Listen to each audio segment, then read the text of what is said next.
Dan yang lebih membahayakan sekarang menurut saya adalah ketika kekritisan itu dianggap bukti tidak cinta negeri. Menurut saya yang berbahaya kalau sudah ada sekelompok pandangan orang yang menilai kalau kita bersuara keras itu artinya kita tidak pro kebaikan. Ketika kata-kata baik disematkan hanya pada kelompok tertentu dan yang tidak sama dengan orang itu berarti tidak baik. Itu menurut saya yang harus kita cermati hati-hati.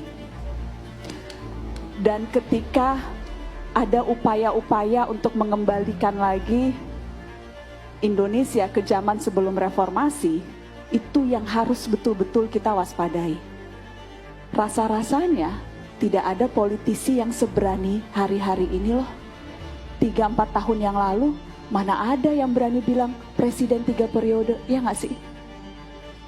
Mana ada yang berani bilang, udah rakyat nggak usah dikasih kesempatan untuk memilih langsung.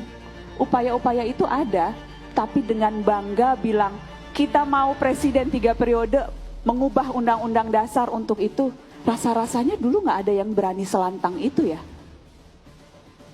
Dan bahwa sekarang mereka tidak malu untuk bicara seperti itu yang harus diwaspadai.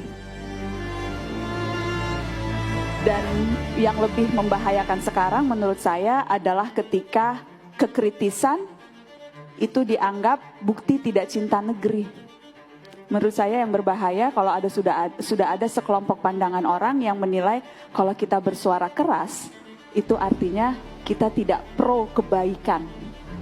Ketika kata-kata baik disematkan hanya pada kelompok tertentu dan yang tidak sama dengan orang itu berarti tidak baik. Itu menurut saya yang harus kita cermati hati-hati.